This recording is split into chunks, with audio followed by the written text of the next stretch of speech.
The universe is described as being comprised of dimensions, each with a distinct frequency range or bandwidth that seamlessly transitions into the other levels.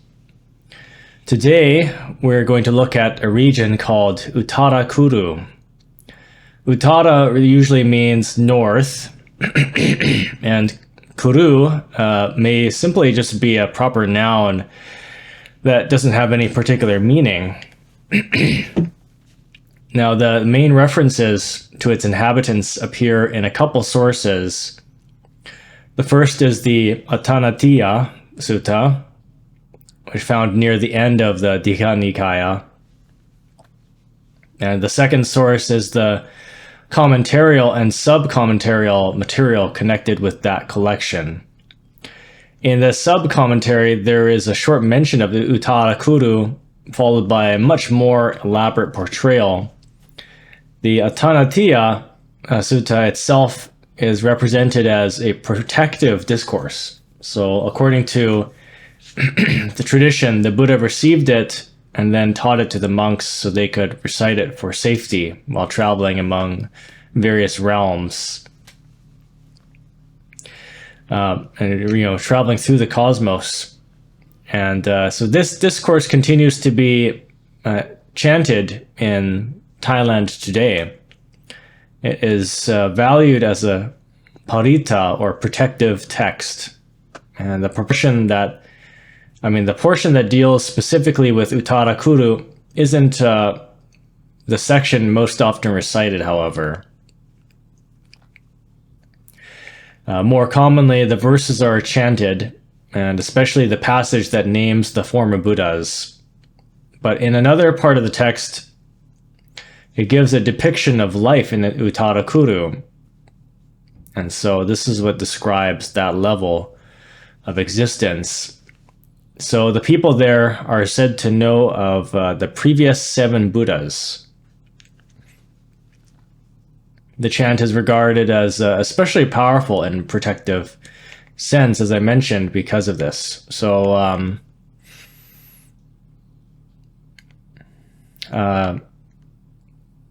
the status of these beings is notable because it's a very blissful place, right? But it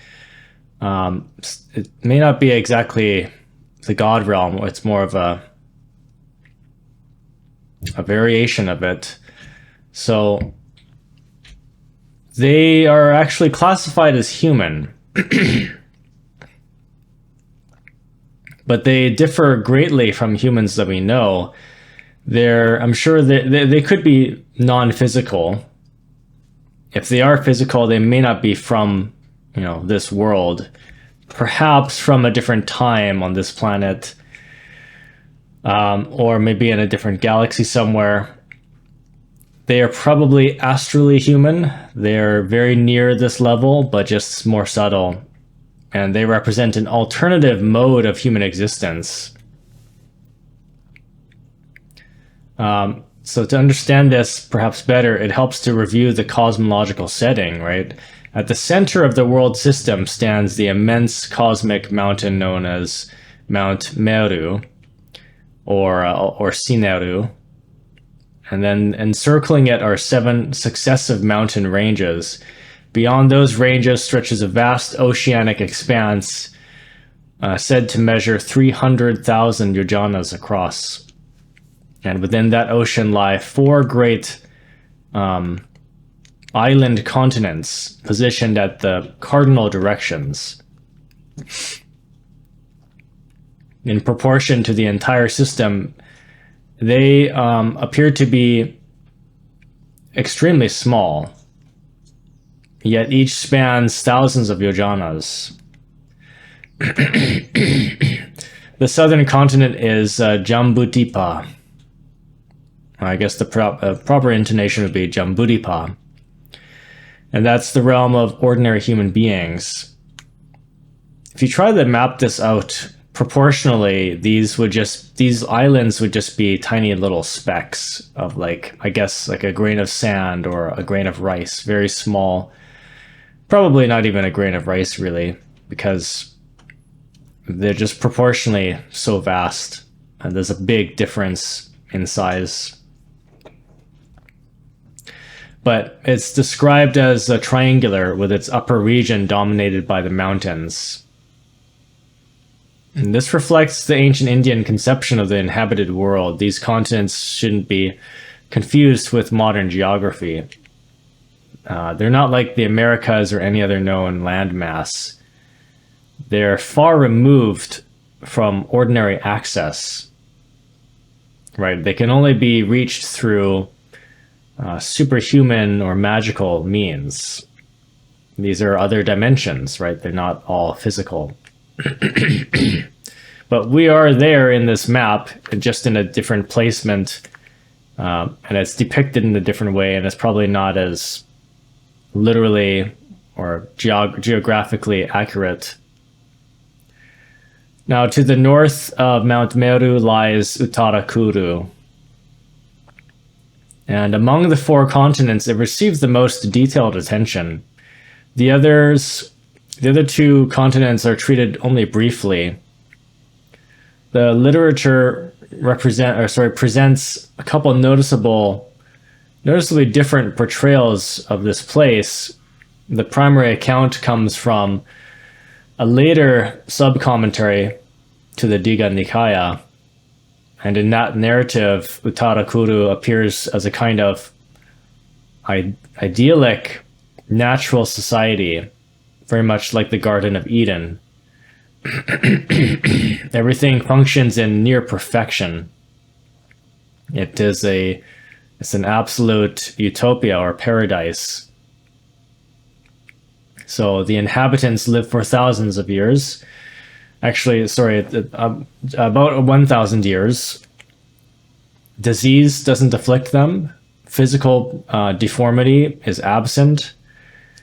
And beauty and vitality are universal. It's a very beautiful place. Everyone is very attractive there. And morally, they are perfect. They maintain the 5 precepts without breaking them.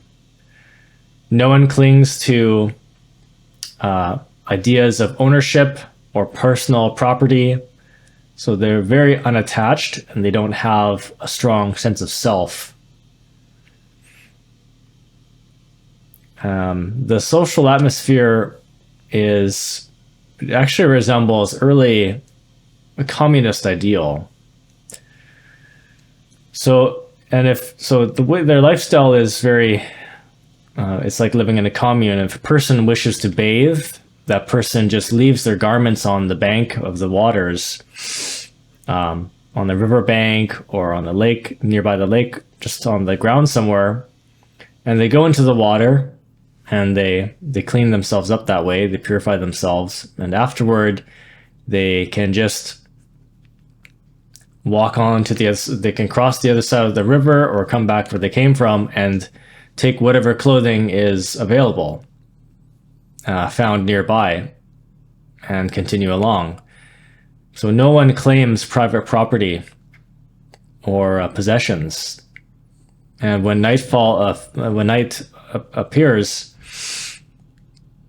these natural shelters can be found in the trees. So the trees are shaped perfectly to provide these suitable resting places and beds. So the people climb into these trees, kind of like an avatar, and they sleep very easily this way. And also, these trees yield a lot of other nourishments too. They're excellent resources for food and even clothing. This is where they get their clothing too. Whatever is needed can be gathered directly from nature. And sexual desire is largely absent, and it's not surprising for a society like this because lust would absolutely destroy this kind of civilization. But they are sexually active, and so they have some, innate sex drive to procreate once a week. But I suspect this is very much like the previous root races where, it's done in a very holy setting, or at least that when they're procreating or copulating, they don't feel lust. It's just there's just love that reigns there. So they do this naturally, and then conception takes place during that time, and after spending the night together, they separate, and they don't need to continue seeing each other, and they don't have jealousy or attachment. And it's also not surprising that a childbirth is effortless here.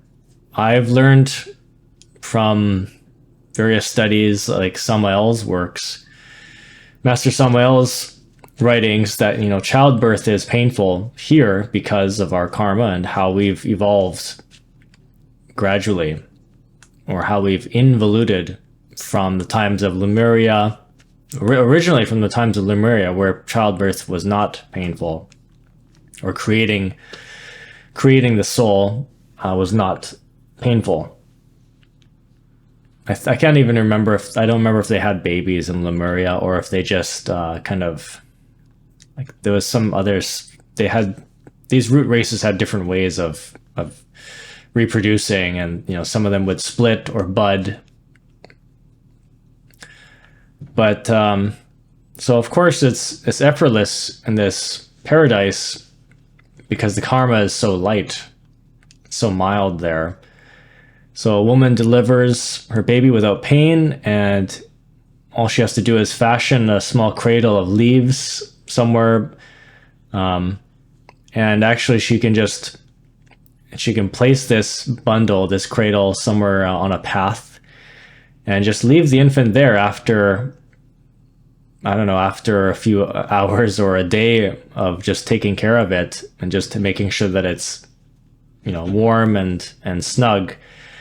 And her role ends at that point. She doesn't have to take care of it anymore. And anyone passing by can notice this baby and actually feed it and nurture it.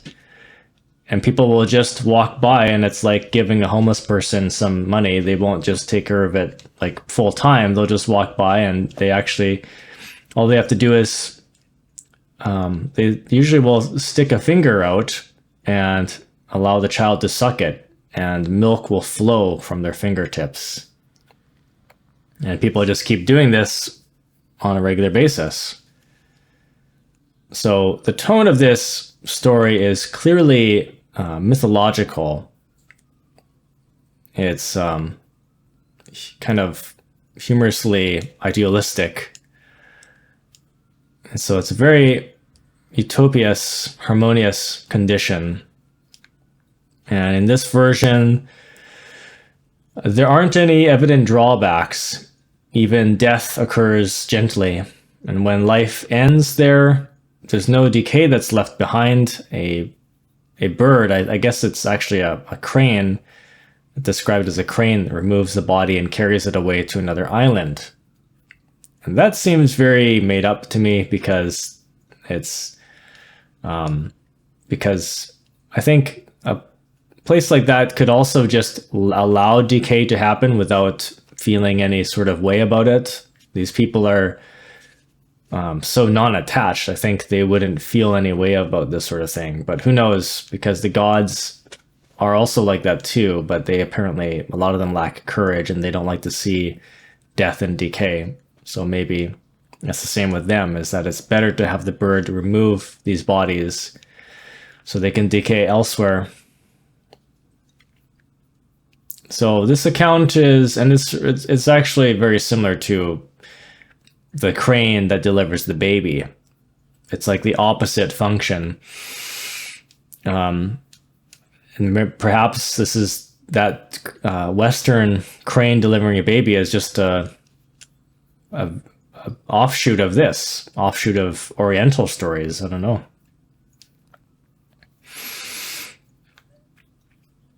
So this account is pretty striking because it stands in sharp contrast to the idyllic vision.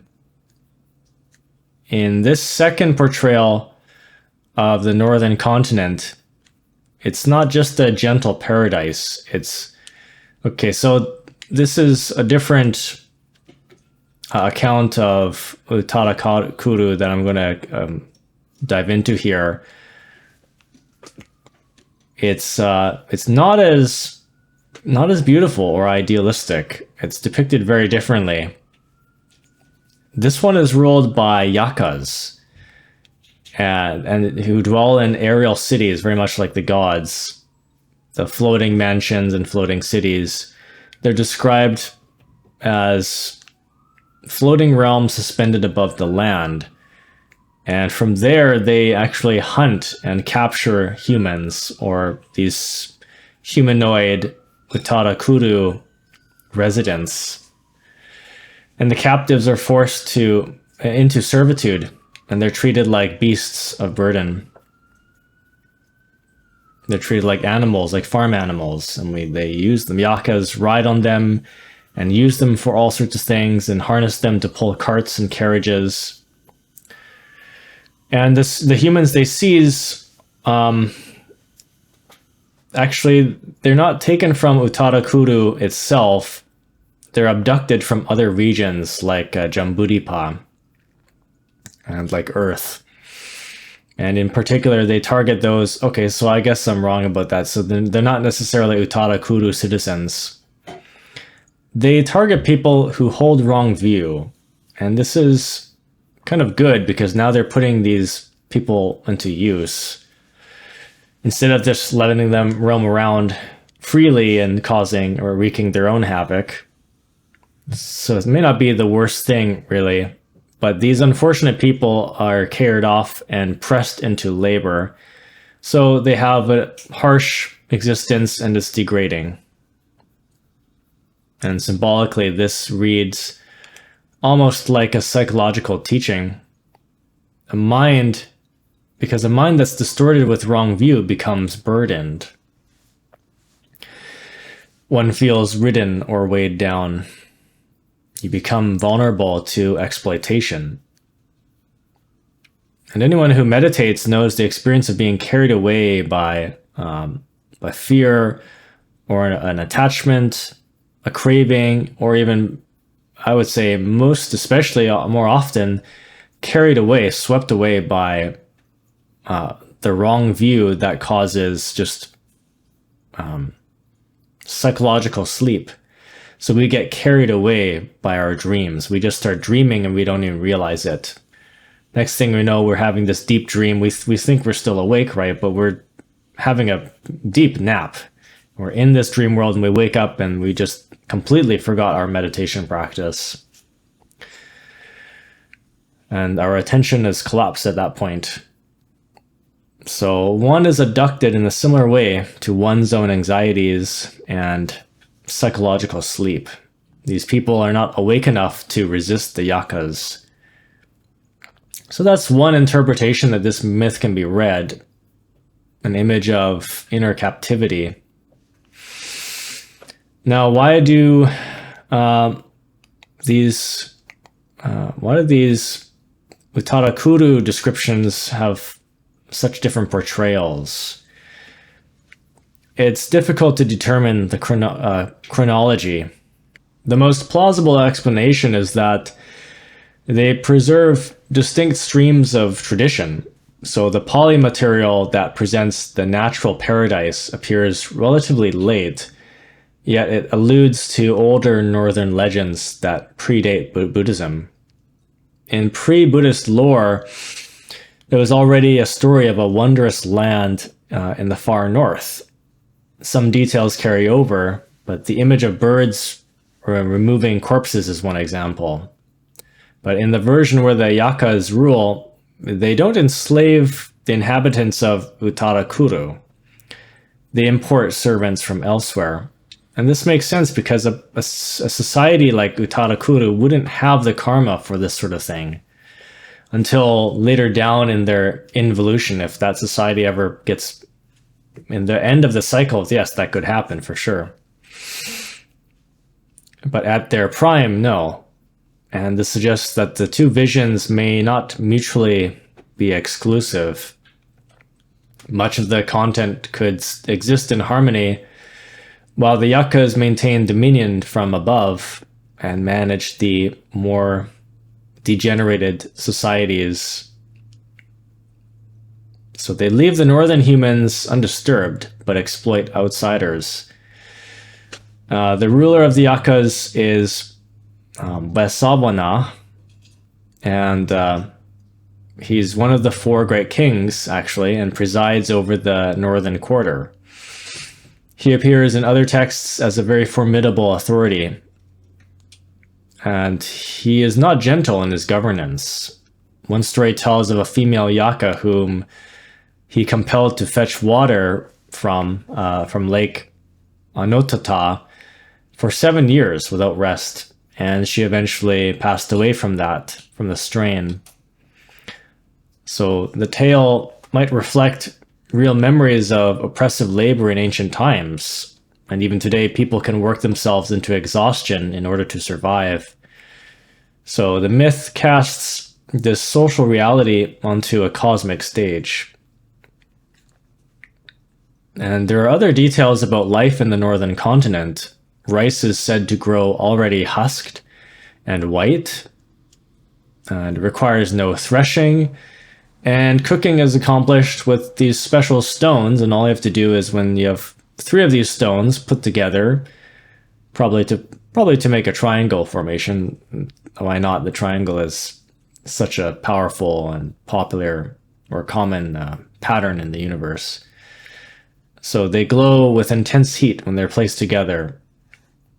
A wealthy contemporary of the Buddha is said to have married a woman from Uttarakuru, and she brought 3 of these such stones with her and prepared rice in this manner. So the story hints at lost technologies, maybe. It could suggest these, actually, who knows, right? These extraterrestrial or ancient Atlantean technologies, maybe, that we used to have, that we used. Or it could just be a wishful imagination. We don't exactly know where we got these details. But the burden of gathering firewood would have been very heavy otherwise. So they really tried to imagine every possible detail of a life without labor. This is supposed to be depicted as a paradise. It's a vision of effortless simplicity and harmonious comfort. Nothing harsh intrudes. Everything is arranged for ease. So it could be that the Buddha deliberately unsettles this vision, because in the Agangna Sutta, he also speaks of an era when the conditions are refined and harmonious. Lifespans become extremely long. Beauty increases. The quality of life improves in direct proportion to virtue. As moral integrity strengthens, existence becomes lighter and more graceful. And he extends that trajectory to an astonishing length. So the human beings are said to live for 300,000 years. And yet, even at their height, they're not beyond a decay.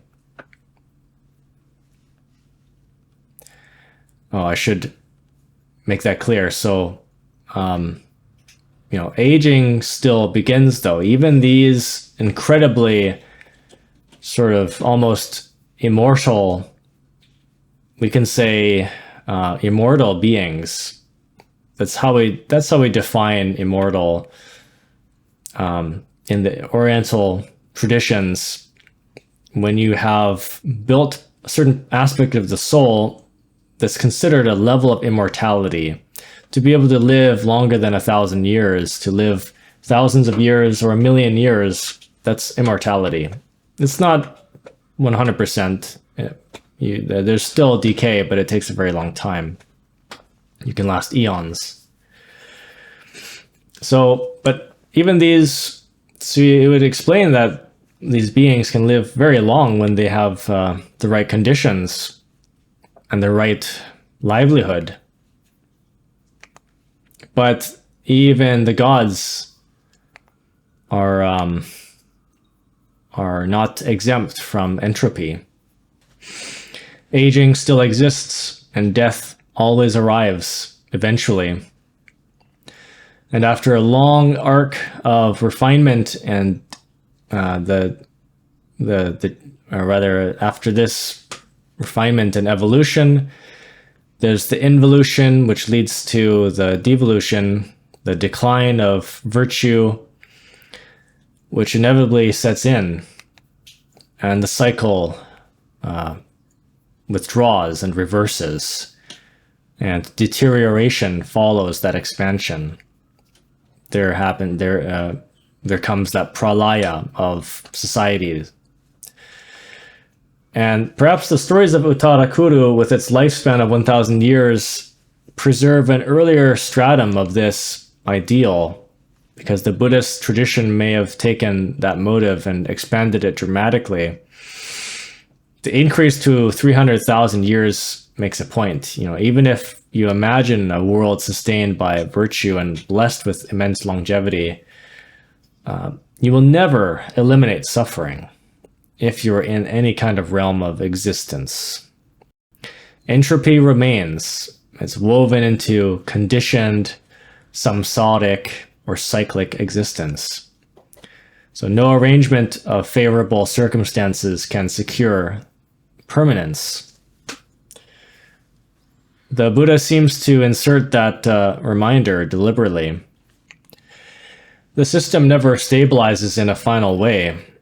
The pinnacle of development for a society is, in fact, the very early stages of evolution, or somewhere in the middle at a peak of development. But then what ultimately happens, inevitably, that curve of evolution turns back over from the middle so that the process of devolution can commence. So it's not the end of a cycle that things are the best or complete, but it's more so the middle. There's the birth, then the maturity in the middle, and then the decay at the end. So this insight is reinforced by another detail. The beings of Uttarakuru, when they die, are reborn in the Deva realms, and yet none of them can attain awakening there. And no one becomes a stream enterer in that land. No one completes the path. Now, among the 4 continents, the inhabitants of Jambudvipa have a different situation. And this is better, actually. It may not be paradise. So Jambudvipa, the physical world, I believe, these people do have struggle. There is labor and there is illness, disease, and struggle. There is pleasure and there is pain. It's a unique blend. Other things that make them suffer, but they possess, it's described they have 3 remarkable powers, and these are courage, mindfulness, and the capacity to live the holy life. And the 3rd power is crucial, because even devas don't have this. The monastic order doesn't arise in heaven. It's too easy there. Life is too easy. There's no incentive to work there, and there are no struggles to overcome. There's no courage that needs to be developed because you have everything. So the Sangha exists only here. This is the best place to work in the physical world or somewhere nearby it. And that's why courage and mindfulness are so important. And speaking of courage, as I mentioned, you don't need it in heaven because nothing threatens you. There's no danger, there's no violence, nothing pressing on your life. So courage precisely develops because of threats that arise. You're faced with mortality and risk, loss, and the only way to respond is through courage. So the Buddha illustrates this when he ascends to the heavenly realm to teach, and it just comes to such a earth-shattering like a realization or revelation to these devas. They panic and they cry out, "We are impermanent. We shall perish." And even a brief reminder really shakes them. It's easy to see in human life too. You can meet people who suddenly get a shock of diagnosis. Even though the day before they might calmly say, "I'm ready. I'm ready to go," or "I'm not afraid of death. I understand mortality." But when it happens, sometimes it hits differently. So a part of us is always, for the most part, out of touch with death. And this is why the Buddha pushes us to face that truth directly. And part of this is the practice of maranasati, the mindfulness of death. So then there's the northern continent under the Yakas. They are ruled by Bisa'a, or I guess Bisa, also called Kuvara. In later traditions, he becomes the god of wealth and prosperity, a kind of cosmic CEO, if you will. And interestingly, he has 12 principal yaka, or servants, and they resemble this board of directors. Perhaps there's more solar symbolism here. You know, the number 12 occurs all across Asia and in all the religions, really, in the West as well. In the cultism, the 12 moons in Asian traditions, 12 zodiac signs, the 12 tribes of Israel, which are essentially the zodiac signs, and 12 disciples. So astrology and astronomy were deeply intertwined with early cosmology. No surprise. And it's a nice way to visit both versions of the northern continent. The other two continents are barely described. Puboid lies to the west, Apara Yoga to the east, but details about them are very scarce.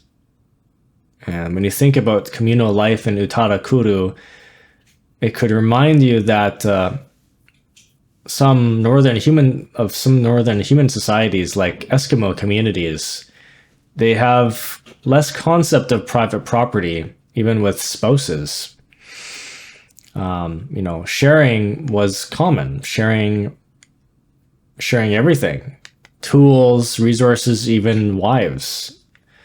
In hospitality, and sharing hospitality, that was all communal. So it's a pattern you see among many pre-agricultural societies, and maybe it's a memory of early social structures. This ideal of a primitive but harmonious existence. It also shows up in Rousseau's European ideas of the natural man, which was a rejection of civilization and high technology. And yet even Rousseau's vision is probably flawed, and the Buddha critiques similar idealization. Because no matter how harmonious an age seems to be, no matter what kind of system or governance you have, it really doesn't matter. If you are in samsara, you are in samsara, right? Dukkha will always be present. Entropy will always be active. Cycles will always come to an end.